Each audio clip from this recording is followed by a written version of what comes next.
Hey, anti-socialites, welcome. Thank you for joining us tonight for our 15th episode. My name is Brandon. With me, as always, is my buddy Alex. Alex is over there, sitting in his basement. And Hey we've guys, how's got... it going? All right, they can't answer you back. What? They're not on the call, dummy. So we've got a topic tonight that's very near and dear to both of our hearts. Hopefully it's near and dear to your heart as well. We're talking about ABC's Friday night lineup, T.G.I.F. from, 1989 to 96, 97 era. Like Uh, seven-ish, something like that. yeah, it extended beyond that, but we're talking about the golden years here, the middle of it. You know, first started off a little bit shaky, ended pretty poorly, but in the middle, that was like the wheelhouse. That was the best television night for kids our age growing up in the 90s. So what we wanted to do was I came up with my top five. Alex came up with his top five, and we're gonna kind of share them, count back down to one. I got a feeling our number one is probably the same, probably a lot of the other five too, but we're just gonna do it that way. And we want to start it. We intended to do a top 10, but looking through the list, we're like, we could only come up with 5 or 6 because there was a lot of garbage during those years. Talking about shows like Baby Talk. Baby Talk was you remember Baby Talk? I honestly don't remember it, but I didn't remember it until I started looking at Oh yeah, a lineup, and then I was like, whoa, I totally complete forgot garbage. about So that. if you don't know what Baby Talk is, Yeah. Baby Talk is a show that was trying to capitalize on the success of the Look Who's Talking movies with John Travolta and Bruce Willis as the voice of the baby, and it was Tony Danza as the voice of this baby. And they started off every show with like two, pre-talking toddlers and having adults talk for them and say, "Hey, what are you doing in my sandbox? Hey, this is your sandbox? I didn't know." And then everyone You would know, laugh. Like it wasn't even funny. you know what it sort of reminds me of? It sort of reminds me of that show on Animal Planet where they have like the little puppies and kittens running around, and then they put voices over what humans assume they must be thinking while they Oh push that yeah. ball back and forth or whatever. Yeah, yeah. It's poor. I mean, it's not good comedy. It's not good writing. It's just get a baby and film it, and then whatever they do, we're gonna try to mash it up with some like adult themed, talking. Not like pornographic, but like, did you do your taxes today? And people are gonna supposed to laugh because it's like, kids don't say that crap. But it was really bad. Dinosaurs, I thought, was horrible. It was like trying to take the theme of The Simpsons and you take away all of its cleverness, all of its like good humor, and it's basically what you get: a bratty kid and an oaf dad. See, Garbage. as a child, I remember liking dinosaurs because I remember I used to watch it. However, looking back as an adult now, I can recognize it for the garbage that it was. Absolute crap. And I hate that when I go back and I watch something that when I was a kid that I was really fond of. Silver Spoons is a great example. And then you watch it as an adult and you're like, oh my god, I like this. This is such crap. And it was like there's like no entertainment value. It's just you're more enamored with the mansion and the video games in his lobby and the train like running around the house than you are with the actual content of the show. That completely distracted me from an absence of plot. Yes, So but not everything can be Charles in Charge. not everything can be Charles in Charge, right? And if Charles in Charge was on Friday nights on ABC in the 90s, then hey, that would be right up there with my number one. But it wasn't, so we got to move on. Sorry, Scott Baio. I know you kind of need the work right now, but whatever. So we got a. I've got a sixth one. You've got kind of a sixth one that doesn't really cut it. You want to talk about the one that you wanted to include, but you didn't feel right including. Well, I wanted to include Mr. Belvedere, just because Mr. Belvedere holds a dear place in my heart. But it was only on in that first season, that first real season of TGIF, and I believe that was the show's actual last season on the air. It must So have, I yeah. can't, in good faith, I can't in good faith include Mr. Belvedere on this list. It wasn't a core TGIF show. It was kind of like a holdover from before they started TGIF. That was kind of going off the air. They put it out of its misery, and then they, ran forward with, the TGIF that we grew to love and know. Do you remember there was a episode of Mr. Belvedere where one of Wesley's friends had AIDS. Do you remember this? And Wow, no, I don't remember that. okay, That's so pretty it's heavy like, for Mr. Belvedere. well, yeah, man, that's why they got taken off the air. So this is all I remember and I've YouTubed this clip like a dozen times, and it just always shocks me. Whenever I'm having a bad day, I just watch this and like, wow, my day is not as bad as this kid's. This not the kid, the character, but this actor who had to come in and perform this. But he like knocks on the door. Mr. Belvedere opens the door.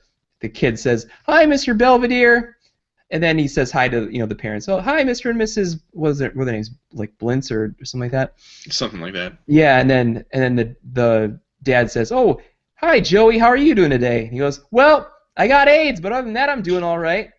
And then it was like this awkward laugh from the audience, and then it just showed a close-up of the parents going, "Ugh." So, I mean, kind of a hot-button topic for like 1989, 1990 sitcom television. So kudos to them for kind of like trying to bring that to the forefront. But damn, that was awkward. I will link to that video in the description of this episode because you have to watch it, and I want to hear. We could do a whole 30-minute episode just us talking about that clip, but that won't. Not now, but soon, someday in the future. Now, I do want to add about Mr. Belvedere.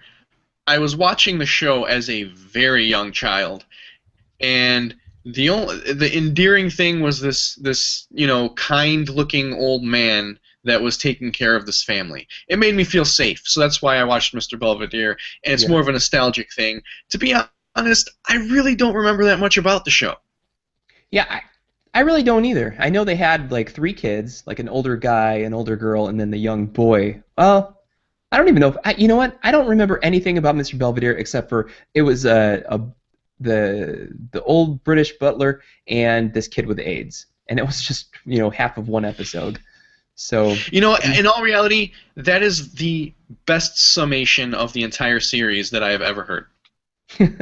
I actually, this is way off topic, but I was reading Jay Moore's book about his time on Saturday Night Live, and he was saying like one of Sandler's stories that he always loved, hearing, was Sandler was actually on Mr. Belvedere as like a small role for one episode, and he said his his whole experience with the show was they went to the read through, and the man who plays Mr. Belvedere comes walking in late to the read through. He's got his attaché, and he goes and he sits down on one of his testicles, and he goes, "Oh, my testicles!" And they had to get a stretcher, put him on the stretcher, and cart him off to the hospital. I mean, he sat on his balls. I mean, it's it's not like life or death or anything, but he was in so much pain they had to end it, and they canceled the show that week. And I don't know if Sandler even got to get on the show, but like that's one of the few times that I've actually had to close a book and set it down because I was laughing so hard and I couldn't. And there was tears in my eyes because I couldn't. Like the way he describes it is so amazing. I can't even do it justice. But anyway, Mr. Belvedere, yeah, AIDS, Butler, and Mr. Belvedere's balls. So really quickly, my sort of 6th or special nominee or runner-up, whatever, is Sabrina the Teenage Witch. Not a great show, but at the time, we kind of grew up watching Melissa Joan Hart on Clarissa Explains It All, and then she's kind of a teenager, like we were. And she's got these magic powers. It was a sucky show, but special effects were cool, and it was something to do before, like, going out and having a pizza party with your friends on a Friday night. Not a great show, but I think it's worth mentioning because it's the only, like, there was the garbage crap, stupid ones that we won't even mention, and there's the really good ones that are in our top 5, and there's Sabrina in the middle there. So take that for what it's worth. Just wanted to mention that. Did you watch the Sabrina Teenage Witch? I did not watch Sabrina. I don't know. I never really I didn't even really watch Clarissa Explains It All. I never really got onto that whole bandwagon. I was just I don't even What remember her name. What bandwagon? was The bandwagon what? of what, Melissa Joan Hart being cute, or Yes, the teen? I never really got into the whole Melissa Joan Hart thing. I just I don't know. I was always ambivalent about her. Okay. Well, that may speak to like future developments in your life, but you never know. You never know. Okay. It might also speak to why I'm so into Mr. Belvedere. I don't know. I don't know.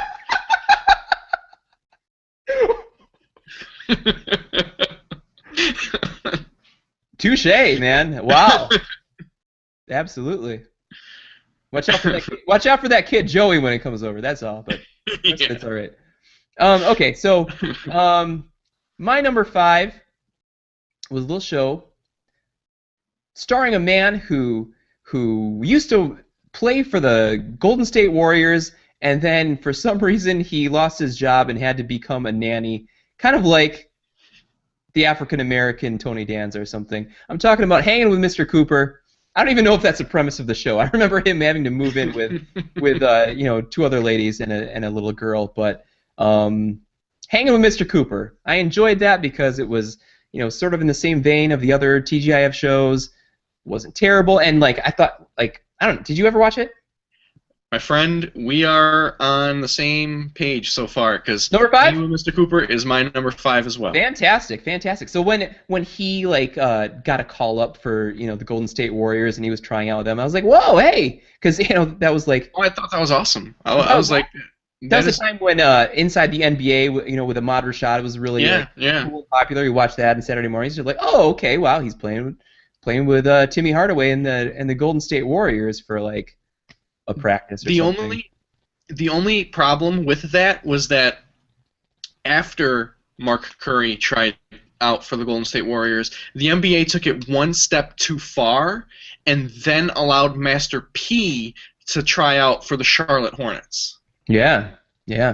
Well, actually, Master P was a really good ball player. He wasn't very good when he was in the NBA, though.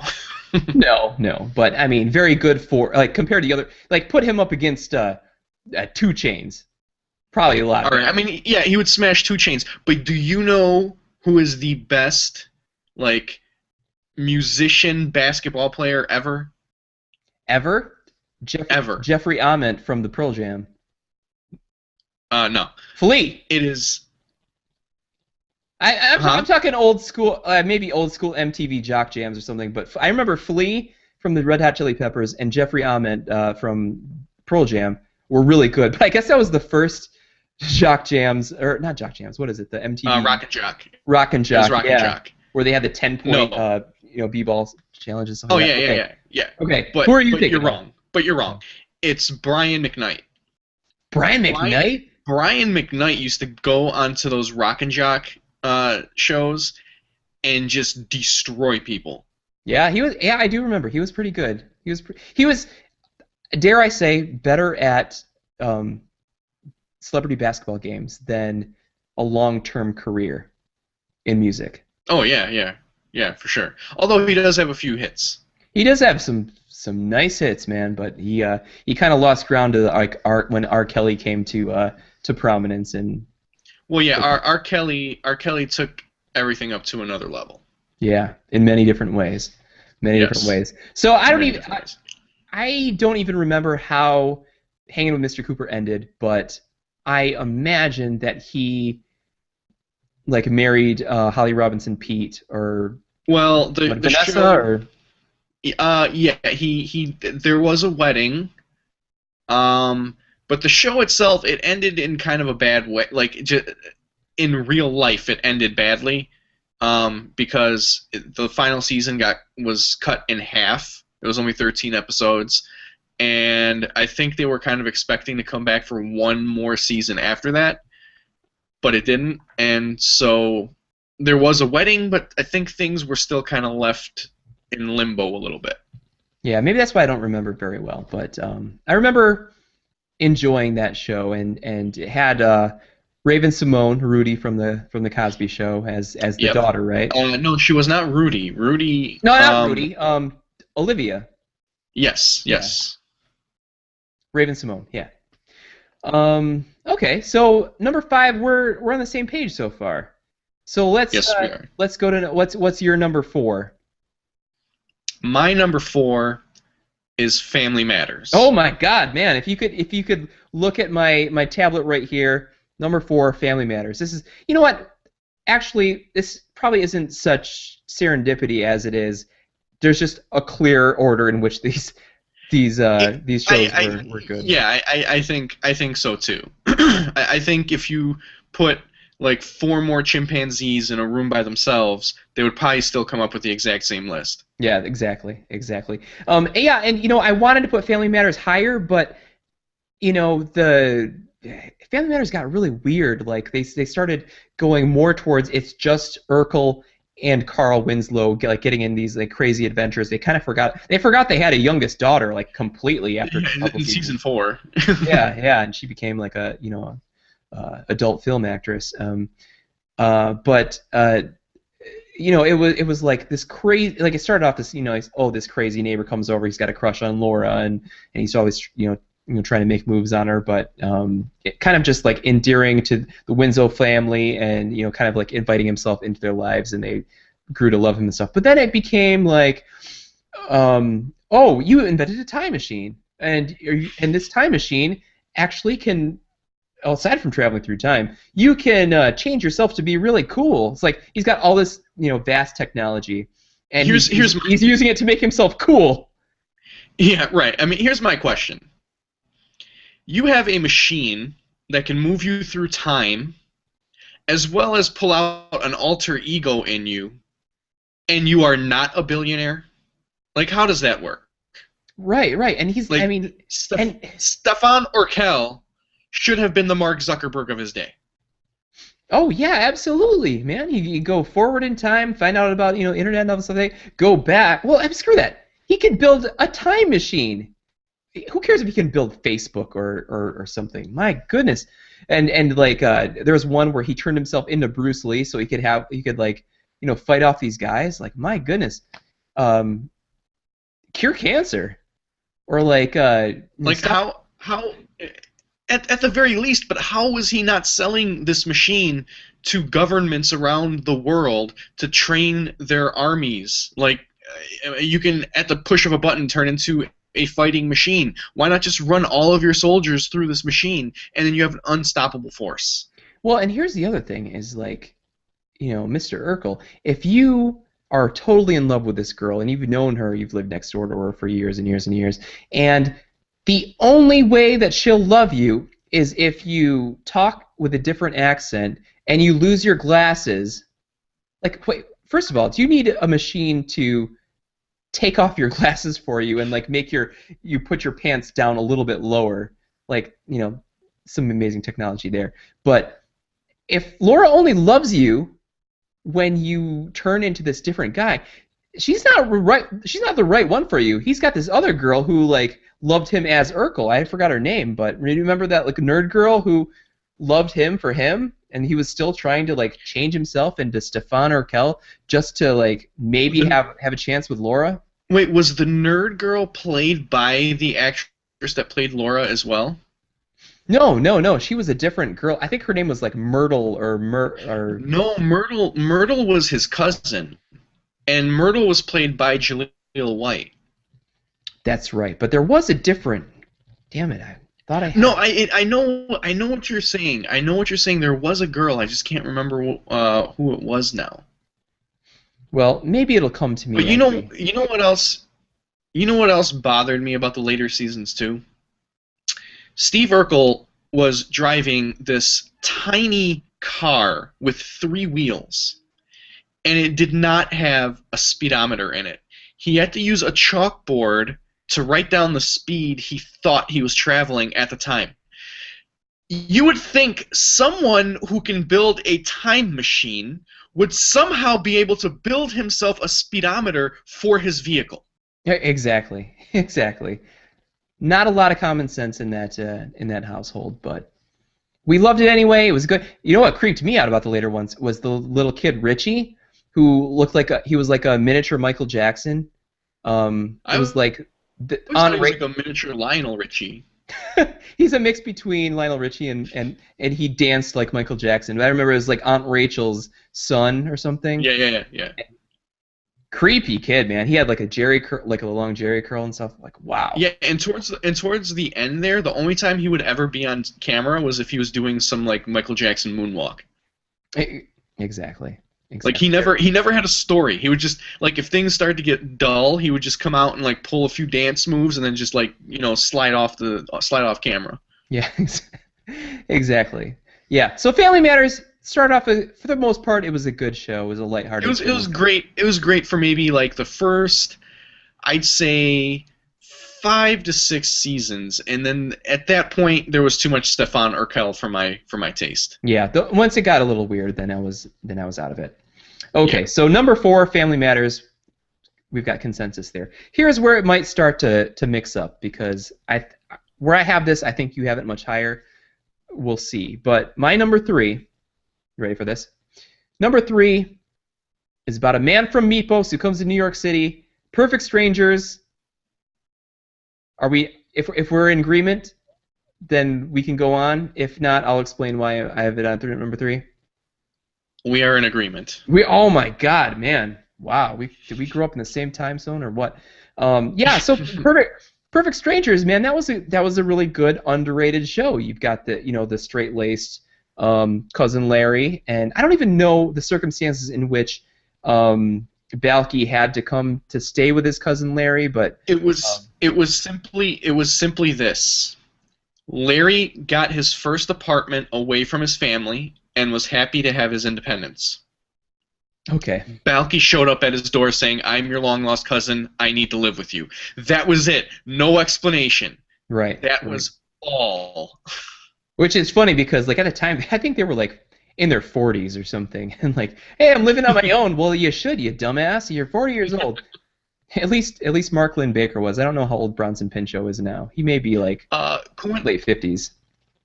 Coincidentally, Mark Lynn Baker directed the majority of the Hanging with Mr. Cooper episodes. Did he really? Wow. Good yes, trivia, he did. Man. Yeah. Wow. And what's Balky doing? He's doing a DIY network shows like where like Balky builds a house or something like that. Yeah. They travel to Mythos and he like builds a shack, out of like sticks and twigs or something. You know what Bronson Pinchot is doing? Bronson Pinchot is sitting somewhere in a bar just sulking and being very upset that John Stamos stole his career. Wow. Well, there may be some truth. I mean, Pinchot was in Beverly Hills Cop 1, 2, and 3, I think. He had it going on for a little bit. And yeah, but you know what? Those Oikos commercials, those were all Bronson Pinchot, not John Stamos. I'm sorry. Oh yeah. I love Stamos. I love Stamos, but Balky is totally the sponsor of Oikos yogurt. Yeah, he definitely should, and do the Dance of Joy. You remember the Dance of Joy? Oh yeah. Yeah, I'd do it right now, but yeah, forget it. You wouldn't even be able to see it. But yeah, Perfect Strangers was kind of like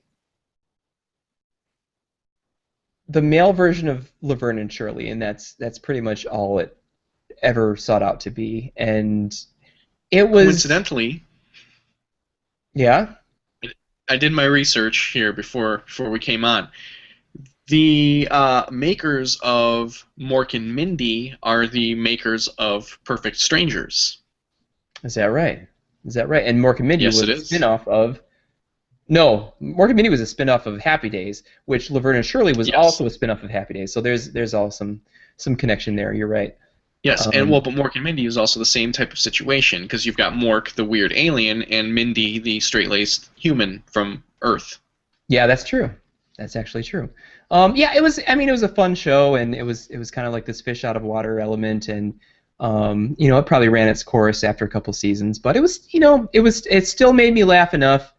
My 12, 13-year-old self thought it was funny enough, and you mentioned Bronson Pinchot being an old bitter man. Actually, I read a Reddit AMA with him.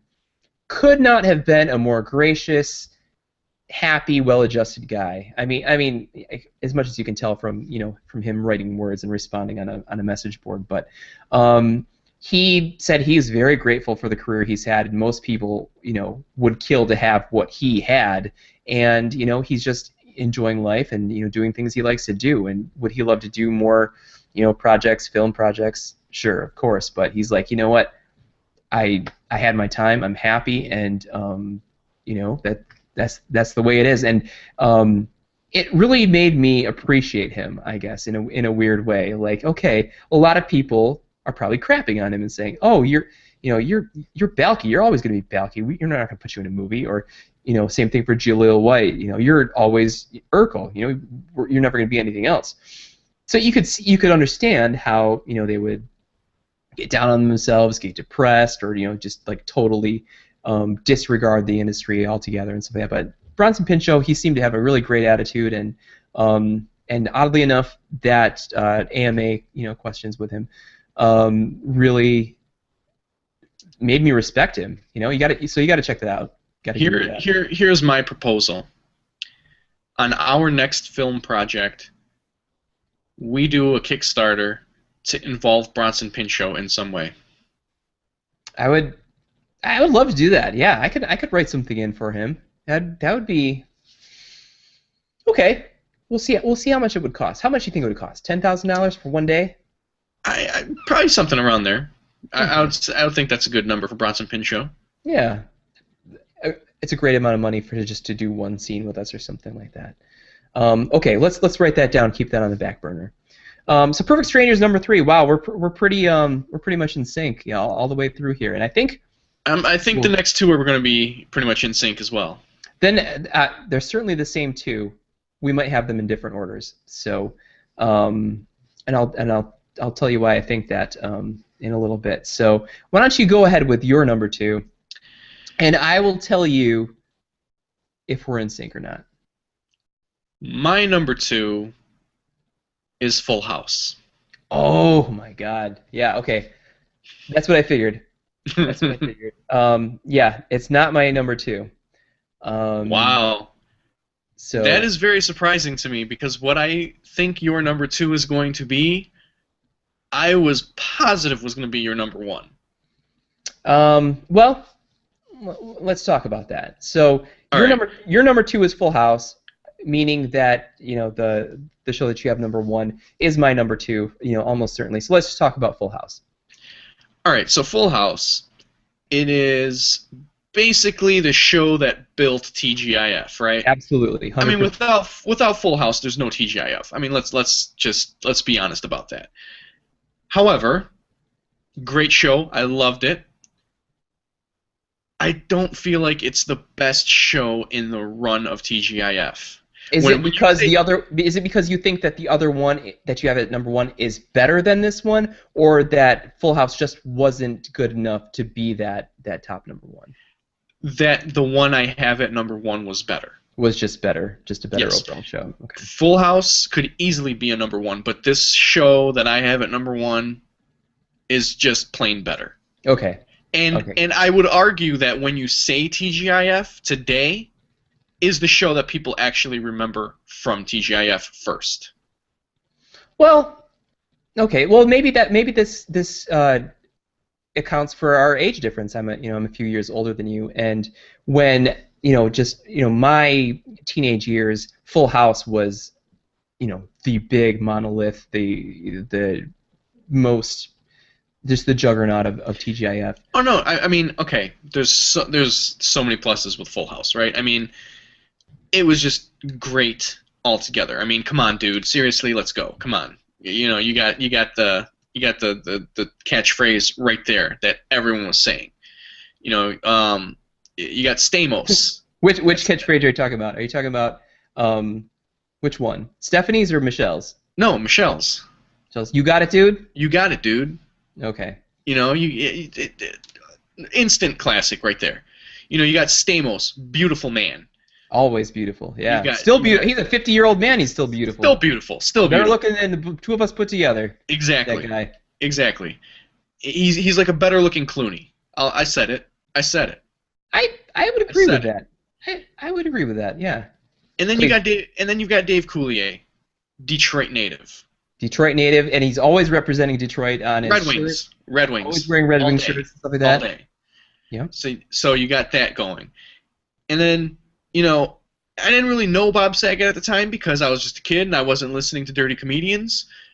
But Bob Saget was solid. I mean, he went on to do America's Funniest Home Videos. I mean, he was a part of pop culture for so long. Yeah, and little did we know how filthy he was, like how Oh yeah, dirty yeah, yeah. this And guy's then comedy was.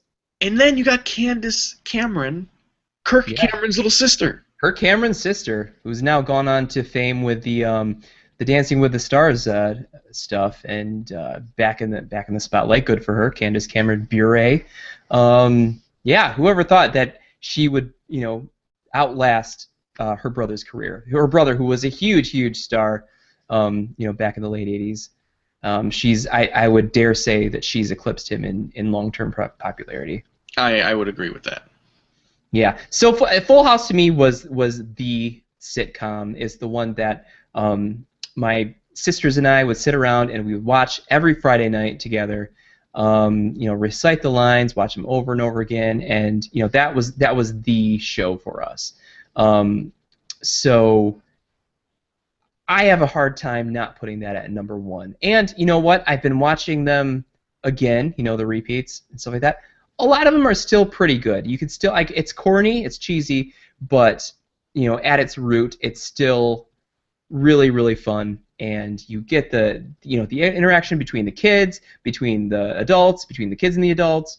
Stamos is always cool. He's wearing like pleated pants and stuff and a vest, a leather vest. He still looks cool. I mean, like Joey with his mullet and like turquoise sweaters looks pretty dated. Same with Dan Tanner. But man, Stamos, god damn it, that guy always looks good. So I had to have Full House number one, partly because of what it meant to me and growing up and stuff like that, but partly just because I still think it stands up, and people today, people who weren't even alive when it first ran, are enjoying it and still doing that. You could say the same for what I had at number two and you had at number one, but to me, Full House seemed bigger than just TGIF. Okay, so what is your number two? My number two, and I am 100% positive, is your number one, Boy Meets World. Because it is my number one. I know it goes back. I should have figured that when it we had that earlier discussion of Kelly Kapowski versus Topanga Lawrence, and you talked about you always had a crush on Topanga, and that maybe really drove your interest in the show, and I think for a lot of people it did. For me, I had it at number two because Full House was everything to us growing up, and it was just the staple of our household. Boy Meets World was very good, but honestly, I think that here's the difference. In our ages, I think I'm like 3 or 4 years older than you. By the time Boy Meets World really came into its own, and Full House was off the air, I was gone. I was off at college and stuff, and I wasn't so much watching T.G.I.F every Friday night, it may have even been my later high school years where I'm going to dances and basketball games and friends' houses and stuff like that, and so I wasn't doing the T.G.I.F stuff so much as probably you were just into your prime of sitting home on Friday night and watching that stuff, which I did too, but I think that accounts for the shift there between us, because the time period, the time in my life where I was really watching Full House and staying home was the age that you were when Boy Meets World was really at its prominence, I think. I can see it. But I really did like Boy Meets World. I was such a huge Fred Savage fan, and I was like, his little brother, man, this is awesome. I just I was looking at that, and I'm just like, there's no way he's not going to put this number one, and that didn't influence my decision on putting it number one, because I just feel like it was the best show. And to me, when you say TGIF, Boy Meets World is the first show that comes up to my mind. And then Full House. Sure. And I think there's construction going on in my first. I think someone's really pissed that you didn't put Full House number. Yeah, I think so. And they're letting you know. But also you know what? Boy Meets World, I think tackled bigger issues than Full House did, and still kept it lighthearted and funny. Absolutely. But here's what I will say is I think that as a whole, Boy Meets World is a better show. It's a better overall show because it had, a very lighthearted comedy, but also had really real moments, with drinking, with drinking, and Sean Hunter drinking. Yeah, and redheaded roommates. And his dad dying, and his mom leaving him. Yeah. And I think they alluded him almost being homeless. Yeah, it's basically all centered around this one kid. But I think Boy Meets World was a better show. I think I liked that Full House was just a fun show that you could sit down, have split a pizza with your buddies or your friends, your family, and watch it together, and not get into this real heavy stuff as Boy Meets World. I agree, it's a better show overall, and even now, looking back on it, it holds up better, I think. Through the ages, but yeah, I mean, it's just my personal connection to Full House. I think that has me put that at number one. But I do appreciate and enjoy a good Boy Meets World. Hell, who doesn't? Yeah. Okay. Well, now are we done? Are we done with our top 10, our top 5? Yeah. I think so. All right. I do want to mention though, I'm excited for Girl Meets World. I am as well. I will be tuning in. Yeah, and it's not so weird for me because I have kids and we can watch the Disney Channel, watch the Girl Meets World. On the other hand, I'm the creepy old man watching Girl Meets World. Watching the Girl Meets World. It's kind of like that Topanga. She still looks good. I'd still read her the newspaper if you know what I mean. It's kind of like, being a little boy growing up and you have all the He-Man characters, and then you start buying the She-Ra characters, and your excuse is because you need them to play with your He-Man characters. Oh yeah, you got to be a collector. You got to collect the whole set, otherwise the whole thing is worthless. You got to have them all. Right. Nothing wrong with that. I'm secure enough to say that I had a Cabbage Patch Kid. Everyone's just getting Cabbage Patch Kids. I do have a bonus question here. Okay. If you could take any show from any network, from any time, from any era, to implant into TGIF, which show would it be? You mean in terms of I think that this show was so good, I would lump it in with the TGIF genre and say this deserves to be there? Yes. Well, it's kind of tricky because there's shows that are very good. Like Family Ties, I thought was an excellent show, one of my favorite all-time shows. But you have to pick. I'm holding you to it. You have to pick one show. Pick one show. I guess Saved by the Bell because that matches both in tone and target audience. And it's legendary, that it has the stories that we've all grown to love, very near and dear to all of our hearts and everybody's heart. Find me someone who doesn't like Saved by the Bell, and I'll find you a goddamn liar. That's how. You show me somebody who doesn't love Saved by the Bell, and I will show you an Al Qaeda member. Probably, Al Qaeda members are known to lie. That's how they get their terrorist business on. All through lies and stuff. So same thing, yeah.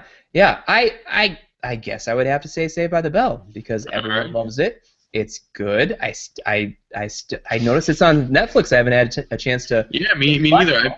I've been meaning to sit down and start watching the episodes again. But do we really need to? Because I've seen each one at least 5 times, and even the worst ones I've seen 5 times. You know which ones that I need to at least sit down and watch, if not anything. Is the college years? No.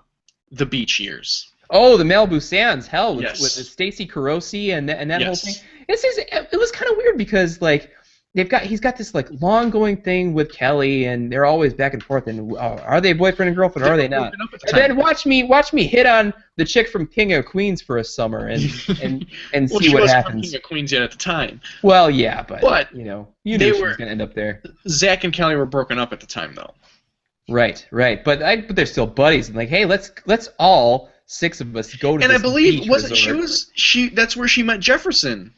Was towards the end of that at the Malibu Sands. That's where she met or what? No, not Jefferson. Jeff. His name was just Jeff. I No, was no, no, no. confused. Jeff wasn't Jeff the guy who was her boss at the Max, and like he hit on her and stuff, and then she was like working late, and they fell in love, and Zach found out about it, and then so he had that sad dance on the picnic table outside of the prom. With the dolls. Yeah, Or in I don't think it was Jeff. I think the Malibu Sands guy was a different guy, was it a different guy? and Okay. this was later I always because they thought it were was a bit him. older. All right. Well, my choice that I would and Saved by the Bell is a great choice, by the way. My choice for TGIF would be The Fresh Prince of Bel-Air. Oh my God, yeah. That fits even better thematically than Saved by the Bell. But holy hell, I still watch Fresh Prince. I mean, I do too. the That sad was the thing is greatest show. it's on at midnights on weeknights. So like if I'm like flipping through the channels and like, oh my God, Fresh Prince is on, I gotta watch this one, and I don't end up going to bed till 1 because they have two of them. It's like, oh my God, yeah. I mean, Um, that show was just like from the moment it started to the moment it ended, jokes. Like everything was a punchline. It was so good. oh, big time. But they did have the moments. They did have the They moments. did have the moments like when You know, Will, you know which one I'm talking about? I believe it was Will finding out who his father was. It was when his father came back, and the whole episode they're getting along, and Will's Yeah, like, "Oh yeah, this my dad's back and stuff," and his dad, who was played by Ben Vereen, by the way, Yep, yep. Benson, he says, "Hey, I'm gonna go." He was like a truck driver. I'm gonna go for the summer. You should come with me, and we'll drive across the states together. Will's all pumped up, and Uncle Phil, dear beloved Uncle Phil, who is now deceased, unfortunately, says, Lou Smith, his father, you better not screw this up, man. He's looking forward to this. He's like, oh yeah, yeah, yeah, and sure enough, Lou doesn't take him, and he's like, I had something else come up, so I can't do this. And I swear to God, you YouTube this scene where Will finds out his dad left him yet again, and he's there sitting there, and he's saying, yo man, that's fine. I don't need him. I learned how to play basketball with him, didn't I? I learned how to get a whole bunch of honeys without him, didn't I? Mm-hmm. And then he says, how come he don't want me, man? And then Uncle Phil grabs him and he slaps his cap off his head and they just hug and stuff like that. God damn, if that doesn't make me cry every single time. If I am filming a scene in which I need to cry, I will pull up that clip on my phone, watch it, and then say roll camera because I will tell you what, real tears. I will tell you what, you describing that scene just now got me a little misty. It got me a little misty. Absolutely. And I will also say this. That scene, I believe, cemented Will Smith as a movie superstar. Well, that's when they were probably like, oh my God, this guy's got chops. We gotta put him on a spaceship to fight aliens. That scene got him his role in Independence Day. I 100% believe that's to be true. And you know what? They also did other stuff, like when Carlton was hooked on speed, when Will got shot, jumping in for saving Carlton, and Carlton went out and bought a gun, to try to go after those guys. Like, what do you do, Carlton, man? I can shoot somebody. But he's like, give me the gun. Trevor dying. Hillary's. Actually, that was pretty funny. The way they did that was like. He died in a bungee jumping accident. It was all jokes. I mean, sure enough. Yeah, and there was something with Ashley too, wasn't there? Like she wanted to go to art school or something like that, and she ran away from home, or there was something. There was something like that. I can't remember. That was like the later years. Yeah. By Yeah. then, I kind of stopped watching a little bit. Oh man, I watched to the bitter end, and I stopped watching just because I just got really busy like with school and stuff, like sports and everything. I'd be just too wiped out by the time it was yeah, on. yeah, right. It was on at 8 o'clock, man. Aren't you Man, I tired at eight was o'clock? hey, I had to come home and hit the books. I guess so, man. I guess so. That hey, Carlton would be proud. Carlton would Carlton would be. be proud. Yeah, that was a fantastic show, man. Fresh Prince of Bel-Air, classic. I can't believe I skipped over that. But it was an NBC show, not in the ABC TGIF lineup. Saved A by the Bell great was choice NBC. finding. Saved by the Bell was NBC as well. That was Saturday morning NBC. Absolutely, man. I can't believe that succeeded next to cartoons. You know, you get up and you want to watch your Yeah, no, that was cartoons. crazy. They really hit that target audience But you know what hard they and were fast. but you know what they were smart though because the kids that were watching cartoons like 2 or 3 years prior to that were us. And by the time Saved by the Bell was on, we still liked cartoons, but we were already getting a little bit older, so putting real people on was actually kind of a smart move. Oh, absolutely. Yeah, yeah. And like you know, they started off and they were like 13, 14 or something during the like Good Morning Miss Bliss era and stuff, and Mm-hmm. you watch it like, "Oh, these are kids who are doing like, you know, they're in the same grade as me and they're doing the same kinds of things. You know, I'm gonna watch this." And then we kind of grow with them and when I went to college, those guys went to college and I was like, "Okay, man, I'll watch this even though it's garbage." Um but hey, man, it worked. It was brilliant. So if Mm-hmm. Urkel could get in a time machine and do anything, he would be like, I'm going to start TGIF. I'm going to start Saved by the Bell on Saturday mornings and come up with that instead of Peter Engel. So, hell, man. Wow. What a lineup. What a lineup. So, there was a lot of. I'm really glad that you didn't say step by step because I didn't want to have to justify that and You know, justify being friends with you after that because it was. Step by Step was another one of those shows where when it was on, I was watching it, but in hindsight, it is obnoxious. Yeah, and you only watch it really because it was on, and Right. you didn't want to go to bed yet. You didn't want your parents to say, "Hey, you got to go to bed." It's like, "Oh no, I want to watch Suzanne Summers and Patrick Duffy raise a bunch of dumb kids." I want to stay up and do that, I guess, Yeah, yeah. because the alternative was bedtime, whatever. But you know, we watched it. It was on. You know, another good honorable mention, Just the Ten of Us. Yes, I Just the Ten of Us was a spin-off of something, wasn't it? It was just The spin-off. spin-off of Growing Pains because the Oh, was it? Oh, right. Yeah, yeah, yeah. Coach Lubbock was the gym teacher at Kirk Cameron, or you know, Yeah, yeah, yeah. the Seavers high school, and so he had these what 8 kids, and Yeah. you know, these wild teenage girls, and then like the younger, you know, boy and girl or whatever. It was cute. It was all right.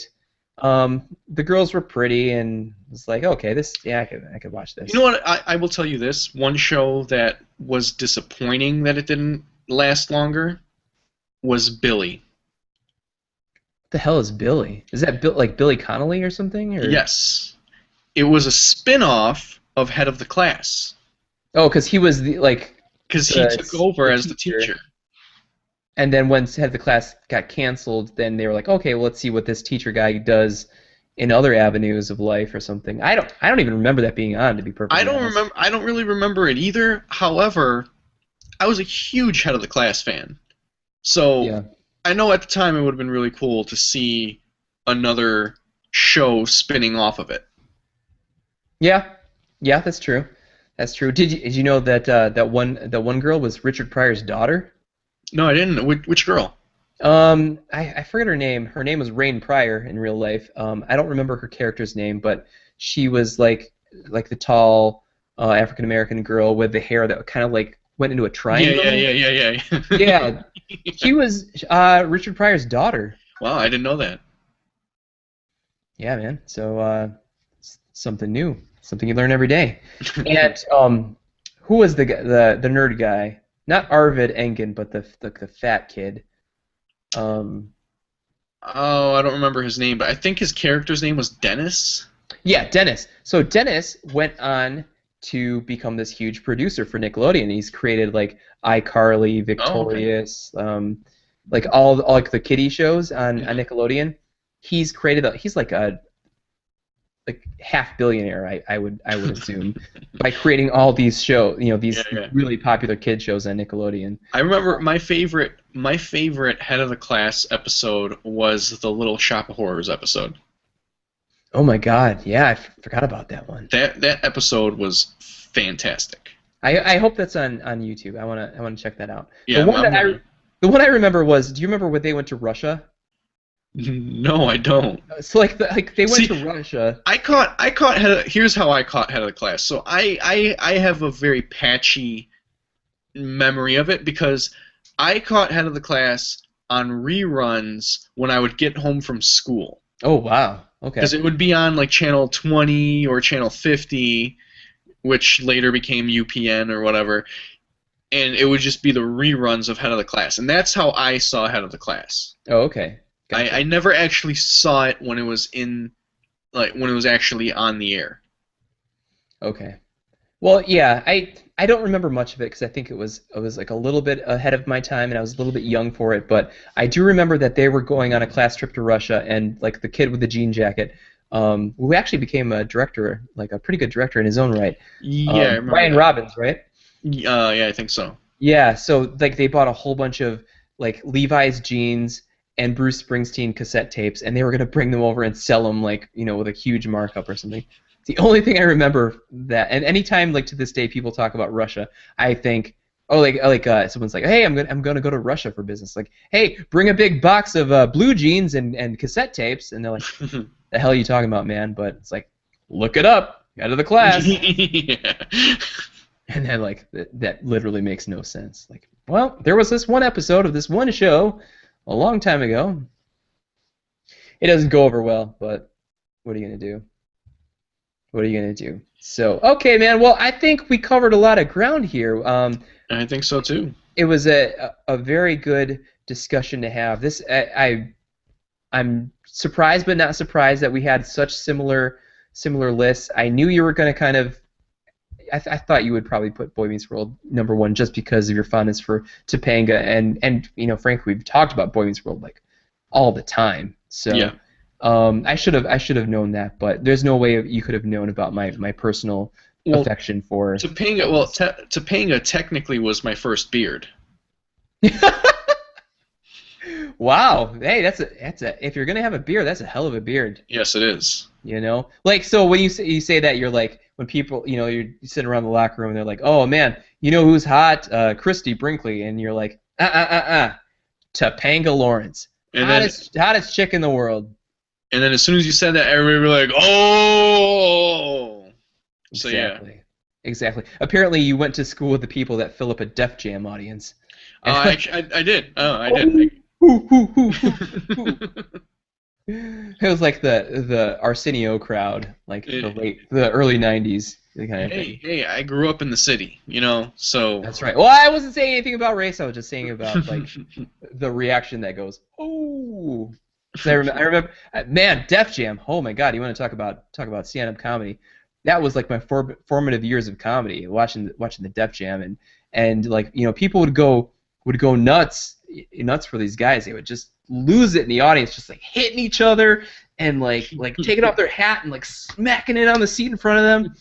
Man, I wish I could find some Def Jam tapes or something like that because who was the guy? Who was the host of that?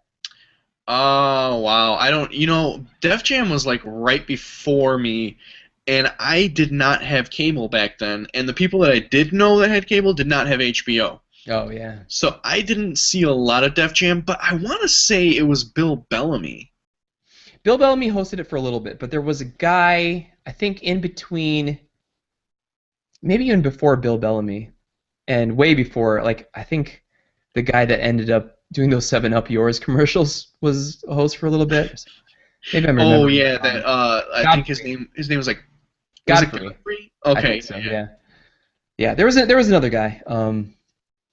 But yeah, man, Def Jam, amazing. Yeah, the one that you need to look up if you can find it. like I wish I could find it, is when Dave Chappelle did Def Jam. Oh yeah, He had a great set on Def Jam. he did it a few times. Yeah, it Yeah, was a yeah. fantastic show. A lot of up and coming talent that have gone on to do huge things since then. So Rock was on there a lot of Yeah. times, I think. And a lot of the good ones. So hell, we could do a whole nother show about Def Jam comedy, but time to wrap it up. We are happy that you came, joined us tonight, watched this show with us.